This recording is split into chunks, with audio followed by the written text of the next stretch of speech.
A very good afternoon and welcome to Lunchtime News on MTV Sports. Taking a look at your headlines. The Criminal Investigations Department to investigate the discovery of a grenade near a doctor's house. A group of Sri Lankan refugees who were attempting to travel to Australia illegally arrested.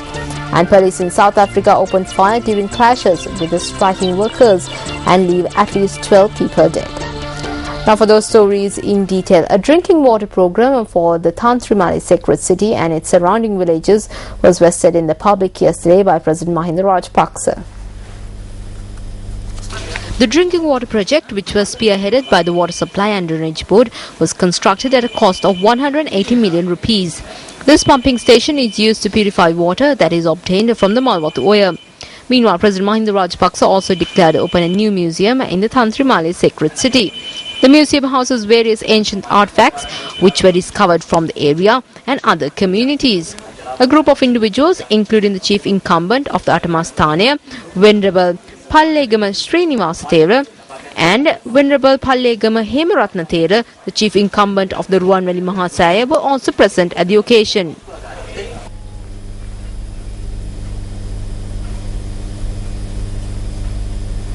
Well, 42 Sri Lankan refugees who attempted to set sail to Australia from Tamil Nadu, India, have been arrested by the Tamil Nadu police. According to Sun TV, the arrested are said to be refugees who were housed at the Iroda and Thiruchi refugee camps in Tamil Nadu. A group who had been travelling in two vehicles were arrested based on a tip-off received by the Tamil Nadu police. According to Sun TV, the arrested group includes 5 women and 11 children. Sun TV also reported that investigations had revealed that the group was to set sail to Australia on a boat or a ship. Indian media reports suggest that the arrested individuals were transported to the Pulal prison complex. Well, the Criminal Investigations Department has taken over the investigation pertaining to the discovery of a hand grenade opposite the house of Dr. Lalanta Abe Singha. Now, located in the Hiwala area. Now, Dr. Lalanta Abe Singha currently serves at the Colombo National Hospital. A release issued by the police headquarters noted that a CID team led by a superintendent of police has commenced investigations into the incident. The hand grenade had been thrown towards the house of Dr. Lalanta Abe Singha located in the Nadimala area in Dehiwala last morning. Meanwhile, the token strike launched by doctors around the island in protest against this incident is continuing today as well. According to the Government Medical Officers Association, the token strike will be in effect until 2 p.m. today. As a result, activities at the outpatient department of the Colombo National Hospital were disrupted today as well. Meanwhile, patients who came to the cardiac unit of the National Hospital were also inconvenienced due to the token strike. Well, UPFA parliamentarian Namal Rajapaksa says that it is only in Sri Lanka that the opposition political parties reject elections. He made this statement during a function held in Kegol yesterday. Reconstruction activities of the Ramukkana Mavanalla main road commenced yesterday under the auspices of parliamentarian Namal Rajapaksa. Usually in any country around the world, it is the opposition that calls for elections. It is only in Sri Lanka that any opposition exists which rejects elections. This is the first time in history that this has happened. They form a combined opposition and protest against holding an election before the scheduled date. We will not speak about the role of the opposition on SLFP stages. We need to transform ourselves into a generation of youngsters that can take this country forward. Well, a media briefing was held yesterday to create awareness on the 58th Commonwealth Parliamentary Association Conference. Speaking at the occasion, Speaker Chamal Rajapaksa noted that the 58th Commonwealth Parliamentary Association Conference would begin on the 7th of September and go on till the 15th.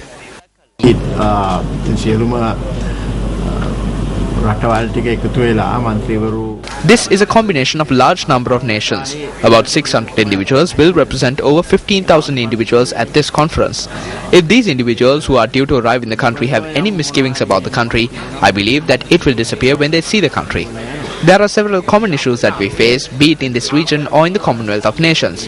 Issues such as education, poverty and unemployment will be discussed at this conference. I believe that through these discussions, we will be able to develop trust and eventually take the country forward through this. බලාපොරොත්තු රට බලාපොරොත්තු වෙන තැනට ගේන්න පුළුවන්. Well, the Railways Department has taken steps to establish a National Railway Museum. Railways Planning Director Vijay Samarasinghe says that the feasibility study is being conducted at present. The Planning Director added that as a committee has already been appointed and that several locations including Ambepusa, Ratmalana and Kadukanawa has been nominated to construct the museum. Vijay Samarasinghe further stated that a library will also be established at the museum complex. Well, the Minister of Environment states that fire engines will be provided to selected areas in the island to extinguish forest fires. Secretary to the Minister of Environment, DMEUT Basnayaka, said that the fire engines will be supplied to Munragala, Padula and other identified areas. Secretary to the Ministry of Environment DMUT Basnayaka stated further that an extensive program will be prepared to create awareness amongst the public on how to manage and safeguard forest reserves. The assistance of the police and army is to be obtained for this purpose. Meanwhile, the police said that the fire which erupted in the Somavati reserve was doused last evening. Approximately 150 acres of land was destroyed owing to the fire. The assistance of the police, Air Force, Army and Civil Defence Forces along with non-governmental organisations was obtained to douse the fire. Well, private bus employees operating on the Kurunegala-Anuradhapura route through Alla have commenced a strike.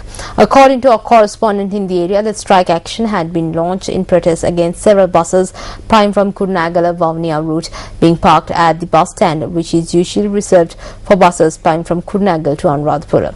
About 40 buses and their employees have withdrawn from carrying out their duties.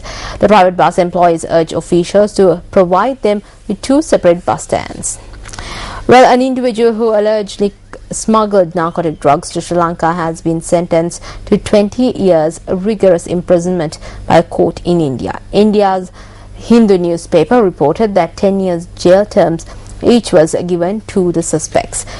All three individuals, who were Sri Lankan nationals, were arrested by the Narcotics Control Bureau of India in 2004. The Hindu newspaper stated that the prime suspect was fined 4 lakhs Indian rupees, while his other two were fined 2 lakhs each.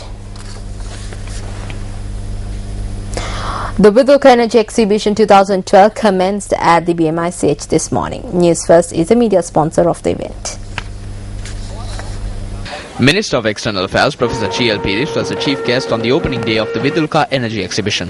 The exhibition is organized by the Sri Lanka Sustainable Energy Authority in collaboration with the Ministry of Power and Energy.